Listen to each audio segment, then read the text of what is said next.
রমাদান এত বরকত, একটা রোজা যখন শুরু হয়ে যাবে আল্লাহ প্রতি রোজার বরকতে প্রত্যেক রাতে 6 লক্ষ জাহান্নামীকে মুক্তি দান করেন। এভাবে করতে করতে পুরা রমাজান করার পর শেষ রাতে আইসা পুরা রমাজানে যা করেছেন ওই এক রাতে সমপরিমাণ আরো করে দেন। একটা রোজার এত দাম। রহমতের নবী বলেন, জন্মগত একটি কাক ডানা মেলে উড়তে থাকে, উড়তে উড়তে উড়তে উড়তে 1000 বছর। একটা কাকের নিম্ন হায়াত 1000 বছর। একটা কাক উড়ে উড়ে 1000 বছর পর্যন্ত যদি বিরামহীন উড়িয়া কত দূর চলে যায়। ও রোজাদারেরা, একটা রোজার বরকতে তুমি জাহান্নাম থেকে অত দূরে চলে যাবে। এত বরকতের মাস এই রমাজান। এর নবীর আশিক, এই রমাজান বরকতের মাস। আল্লাহর নবী বলেন, সাইয়্যিদুশ শুহুর শাহরু রমাদান, মাস সমূহের ভিতরে সরদার হল রমাজানুল মুবারক। জাহান্নামের দরজাগুলো বন্ধ, জান্নাতের দরজাগুলো খোলা। ও আল্লাহর আশিক বান্দারা, এই রমাজানের মাধ্যমে বান্দা আল্লাহর সম্পর্ক মোহাব্বত গভীর করো। আল্লাহর সম্পর্ক গভীর করার জন্য মাধ্যম হলো দুইটা, এক হলো নামাজ আর এক হলো কোরআনের তেলাওয়াত। রমাজানে এই পরিমাণ কোরআন তেলাওয়াত হয় দুনিয়াতে অন্য কোন মাসে এই পরিমাণ তেলাওয়াত হয় না। রমাজানে এই পরিমাণ নামাজ হয়, অন্য মাসে এই পরিমাণ নামাজ হয় না। আল্লাহ কিছু সুযোগ আমাদের দান করেছেন, কিন্তু দুঃখ কিছু আশিক এই জমিনের মধ্যে আছে, রমাজান আসলে তারা রোজা রাখার জন্য রেডি থাকে না। কত বড় নিমক হারাম বলে, আমার ঘরে কি চালের অভাব, ভাতের অভাব, আমি রোজা রাখবো কেন? আছে না নাই? আমরা কি ভাতের অভাবে রোজা রাখি? ভাইরা আমার, আবার কিছু নষ্ট মানুষ এরা বলে রোজা আসতেছে, রোজা রাখতে পারি না, আমার রোগ বেড়ে যায়। আছে না নাই? অথচ রোগ বাড়বে কেন? ও গোলাম, তুমি রোজাটাকে রোগের ঔষধ বানায় নাও। আল্লাহর কাছে বলো, হে মালিক, একটা রোজা আমি ছাড়বো না, তুমি রোজার বরকতে আমার রোগ থেকে মুক্তির ব্যবস্থা করে দাও। রমাজানুল মুবারক এত বরকতের মাস। রোজাদার রোজা রাখবে যখন দোয়া করবে কবুল। এর মধ্যে আবার বিশেষ কিছু দোয়া কবুলের সময় তাহাজ্জুদের টাইম। 11 মাস যদি আপনাকে বলি 1000 করে টাকা দিব, প্রতিদিন 2 রাকাত করে তাহাজ্জুদ পড়বেন। কোন মানুষের দ্বারা অসম্ভব। বলবে, হুজুর আমি আপনাকে উল্টা 1000 দেই, আমার পক্ষ থেকে আপনি তাহাজ্জুদ পড়ে নেন। কিন্তু রমাজান এমন বরকতের মাস, সাহারি খাওয়ার পুরা টাইম হলো তাহাজ্জুদের টাইম। ইচ্ছা করলে 2 রাকাত তাহাজ্জুদ পড়ে নেওয়া যায়, যায় না? তো বাঙালি খাওয়ানোর পাগল, তো খাইতে খাইতে আর নামাজ পড়ার টাইম নেই। এত খাওয়া খায় যে আজানের পরেও কয় পান্ডা খাইয়ে লই, রাত তো এখনো সাদা হয়নি। 2 রাকাত তাহাজ্জুদ পড়ি ওরে মুমিন, ও কলিজার যুবক, আল্লাহর শুকর, 6 বছর থেকে একটা রোজাও ছাড়ি নাই রে বাবা। আজকে তোমার বয়স 30, তোমার বয়স 25, তুমি রোজা রাখতে পারো না। তোমার আব্বারও দুর্বলতা আছে, তোমার মায়েরও দুর্বলতা আছে। ও আব্বা আম্মা যারা আছে, আল্লাহ না করুন কিয়ামতের ময়দানে নিজে আমল করিয়াও সন্তানের অপরাধের কারণে আসামির কাঠগড়ায় দাঁড়াতে হবে। অতএব ওই দিনটা আসার আগে তওবা করে নেন। ও কলিজার যুবক বাবারা, খোঁজ নিয়ে দেখো তোমার মতো কত যুবক স্কুল কলেজে পড়ে, জেনারেল লাইনে পড়ে, দুনিয়ার লাইনে চলে, রমাজানে একটা রোজাও ভাঙ্গে না, নামাজ ছাড়ে না। এমন আল্লাহর গোলাম আছে না নাই? তুমি কেন পারো না রে যুবক? এই বরকত অনেকে মনে করে রোজা মানি বিশাল সওয়াব, আরে ভাই সওয়াব তো আছেই, বরং শরীরের জন্য মহা এক ঔষধ হলো রোজা। এই জন্য আমার নবী সপ্তাহের সোমবার বৃহস্পতিবারও রোজা রাখতেন, শরীর ব্যালেন্স হয়ে থাকে। বেশি খাইতে পারলেই, আবার যারা রোজা রাখবে তারা আগের থেকে নিয়ত করে সাহারি খাইবে, কারণ সারাদিন তো আর পানি খাওয়ারও টাইম নেই, সুযোগ নেই। এই জন্য ওই সারাদিনেরটা একসাথে খায়, সাহারি খেয়ে গলা পর্যন্ত, first floor, second floor, third floor বোঝাই, আর বসতে পারে না, লড়তে পারে না, সারাদিন উপবাস থেকে আবার ইফতারির সময় জনমের মতো খাইব। একামত চলতেছে, ইমাম সাহেব কেরাত করতেছে, এরপরও খায়। ভাইরা আমার, অথচ ইফতারি সামনে নিয়ে দোয়া কবুলের সময় খানা বেশি খাওয়াটা কামিয়াবি না, সফলতা না। সাহারি খাওয়াটা নবীর সুন্নত। যদি আপনার পেটে ক্ষুধা বেশি না থাকে, একটু পানি পান করে সুন্নত আদায় করবেন। সাহারি খাওয়া সুন্নত মানে পেট ভরে খাবেন তা না। এরে পর্দার আড়ালের আম্মা জানেরা, সন্তানগুলোকে লাইনে নিয়ে আসেন। সন্তান আপনার দুনিয়াতে ডাক্তার হবে, ইঞ্জিনিয়ার হবে, আলহামদুলিল্লাহ, কোনো বাধা নাই। তবে রোজা রাখার, নামাজ পড়ায় আদর্শওয়ালা বানায় যান। আপনি মরিয়া গেল, সন্তান আপনার জন্য কোরআন পড়ে দোয়া করবে। ও আল্লাহর বান্দারা, রমজানুল মুবারকে দিনের বেলা রোজা একটা বড় আমল, রাতের বেলা তারাবির নামাজ একটা আমল, কোরআন তেলাওয়াতের একটা আমল। যারা বলেন আমরা পারি না, চেষ্টা করবেন শিখার জন্য। আল্লাহর কোরআনটা হাতে ধরবেন, মাঝে মাঝে খুলে দেখবেন আল্লাহর কোরআন ঘরে আছে, দেখলাম না ভেতরে কি। আল্লাহর কাছে কান্নাকাটি করবেন, নির্জনে আল্লাহকে বলবেন, আল্লাহ আমি কোরআন পড়তে জানি না, তুমি আমাকে পড়ার তৌফিক দান করো। আমার সন্তান পড়তে জানে না, সন্তানকেও কোরআন পড়াবার তৌফিক দান করো। এইভাবে আল্লাহর কাছে দোয়া করবে। এখন থেকেই তৈরি হয়ে যান, একটা রোজাও যেন ঘরের কোনো সদস্য ছেড়ে না দেয়।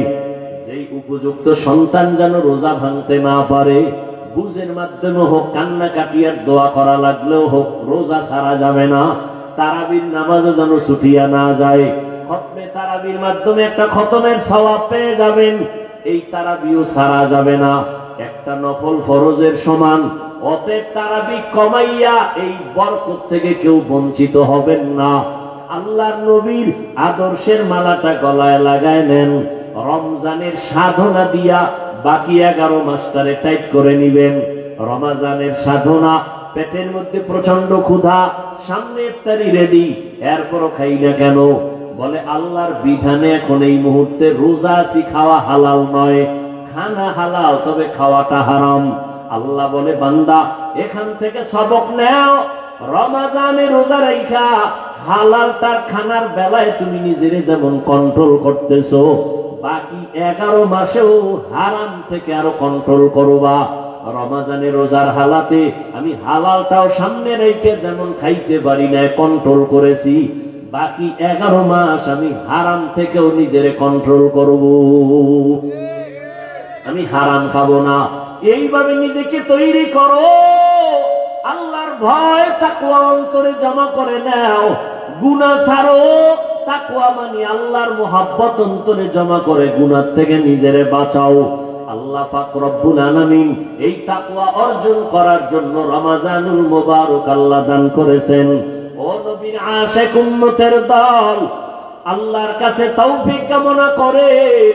বিগত দিন যারা রোজা রাখতে পারেন নাই, এখন থেকে তওবা করে নেন। ও যুবক বাবারা, এখন থেকে তওবা করে নাও।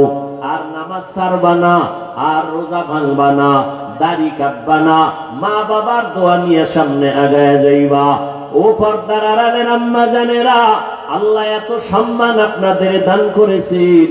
আজকে এই দারুল হেদায়ার পক্ষ থেকে 7টা সন্তান পাগড়ি নিয়েছে, হাফেজে কোরআন হয়েছে। এদের মা, এদের বাবাদের কলবটা কত খুশি, এদের কলিজা কত ঠান্ডা হয়ে গেল। এরে নবীর আশিকের দল, এরে আম্মা জান, আপনারা তো নবীদের মায়ের মতো মা, সাহাবায়ে কেরামদের মায়ের মতো মা, আলেম হাফেজে কোরআনের মায়ের মতো মা। আপনারা খাদিজা রাদিয়াল্লাহু আনহার মতো নারী, ফাতেমা রাদিয়াল্লাহু আনহার মতো দামি নারী, আপনারা আয়েশা রাদিয়াল্লাহু আনহার মতো দামি নারী, ইসমাঈল নবীর মা হাজরা আলাইহা সালামের মতো দামি নারী, আপনারা ঈসা নবীর মা মারিয়াম আলাইহা সালামের মতো দামি নারী। এর আম্মা জান, দুনিয়ার নাম করা বেঈমান ফেরাউন এত বড় বেঈমান, আল্লাহর সাথে চ্যালেঞ্জ দিয়ে নিজের খোদা দাবি করলো। কিন্তু আমার আল্লাহ ওই ফেরাউনের ঘরে গোলাপ ফুল ফুটায় দিলেন। ফেরাউনের আপন স্ত্রী আসিয়াকে আল্লাহ ঈমানের দৌলত দান করলেন। একদিন ফেরাউন গোপনে দাঁড়ানো, আসিয়ার জবান থেকে আমার মাওলার নাম উচ্চারণ হইতেছে। ফেরাউন ডাক দিয়ে, আসিয়া কার নাম বলতেছো? বলে আমার মালিক মাবুদের নাম আমি উচ্চারণ করতেছি। বলে আমি তো মিশরের খোদা, তুমি আবার কোন খোদার নাম নেও? আসিয়া ডাক দিয়ে কয়, রে ফেরাউন, মুসা নবী যে আল্লাহকে মানে আমিও তাকে মানি। ফেরাউনের মাথা গরম। আসিয়া এটা কি বলো? সারা মিশরবাসী আমারে খোদা বলে মানে, তুমি যদি আমাকে খোদার স্বীকৃতি না দাও আমার খোদাগিরির কোনো ভ্যালু থাকবে না। আসিয়া ডাক দিয়ে কয়, রে ফেরাউন, আমি এক আল্লাহকে আল্লাহ বলে স্বীকার করেছি, মরিয়া গেল আমি ওই আল্লাহকে আর ভুলতে পারি না। ফেরাউন এক এক করে অত্যাচার, এক পর্যায়ে ফেরাউন আসিয়াকে ফাঁসি দিবে, শুলিবিদ্ধ করানোর জন্য তারিখ দিয়ে দিল, রেডি করে ফেললো। আসিয়া আল্লাহর দরবারে কাঁদতেছে, ও আল্লাহ, ধৈর্য ধারণ করার তৌফিক দিও, ঈমানের পরীক্ষায় যেন তোমাকে ভুলিয়া না যাই, কারণ এই দুনিয়ায় কষ্ট করি কোনো কষ্ট না। মুসা নবী যেই বয়ান করেছেন, দুনিয়ার কষ্টের থেকে পরকালে গুনাহ আযাবের কষ্ট বড় মারাত্মক। হাসরের ময়দানে সূর্যটা মাথার উপরে চলে আসবে, জাহান্নামের আগুনের গরম। দুনিয়াতে দিনের বেলা সূর্য, বৈজ্ঞানিকরা বলে জমিন থেকে 9,30,00,000 মাইল উপরে সূর্য, দিনে ছিল, রাতের বেলা নাই। কিন্তু এরপরও এত গরম, ফ্যানের বাতাস না হলে চোখে ঘুম আসবে না। ও আল্লাহর বান্দারা, হাসরের ময়দানের সূর্যের গরম কেমনে সহ্য করবা? এই ভয়ে সাহাবায়ে কেরামরা আজীবন কান্না করেছি। আমার নবী পর্যন্ত হাসরের ভয়াবহতার কারণে চোখের পানি ছেড়েছেন। উম্মতের কি হালাত হবে? ও নবীর উম্মতের দল আসি আল্লাহর কাছে কাঁদেন আর বলেন, আল্লাহ, সাবিরিনদের অন্তর্ভুক্ত বানায় দাও, আমি যেন তোমাকে ভুলিয়া না যাই। যখন শলীবিদদের তারিখ হলো, হাজারো লাখ মানুষ জমা হয়ে গেল, আসিয়াকে শুলিতে নিবে। আসিয়া কাঁদতেছেন। রাস্তা দিয়া মুসা নবী হেঁটে যান। পয়গম্বর মুসা নবীকে দেখিয়া আসিয়া হাউমাউ করে কাঁদেন আর বলেন, ও পয়গম্বর, আপনি জানেননি আমি আসিয়ার কেমন অবস্থা? কয় জানি। তোমাকে ফেরাউন শুলিবিদ্ধ করবে, মেরে ফেলবে। কয় আমি তো মরেই যাব। আপনার থেকে একটু জানতে চাই, আপনি তো আল্লাহর সাথে কথা বলেন, একটু বলবেন আমার উপর আমার মাওলা বেজার না খুশি আছেন? আসিয়ার এই কথায় মুসা নবী বলেন, আসিয়া, তোমার উপর আমার মাওলা বড় খুশি। এই কথা শুনে আসিয়া কান্না শুরু করলেন, আল্লাহর কাছে দোয়া করলেন। قالت رب ابن لي عندك بيتا في الجنة। ও দয়ার মালিক, দুনিয়ার এত বড় টাকাওয়ালা, খোদা দাবি করনেওয়ালা ফেরাউন, ওর ঘরের স্ত্রী হইয়া আমার থাকার জায়গা হলো না, আমার খানা নাই, আমাকে কষ্ট দিয়েছে। ও আল্লাহ, তোমার জন্য সব আমি মেনে নিলাম। আজ আমার একটা দাবি, ও দয়ার মালিক, তোমার কিনারায় জান্নাতে আমার জন্য একটা ঘর বানাইয়া দিও রে আল্লাহ। আসিয়া এই দোয়া করতেছেন আর কাঁদতেছেন। হঠাৎ করে আসিয়া মুস্কি হাসা শুরু। শুলিবিদদের মঞ্চে নিয়ে যাবে। ফেরাউন বলে, আসিয়া, মাত্র কান্না করলা, আবার হাসি কেন?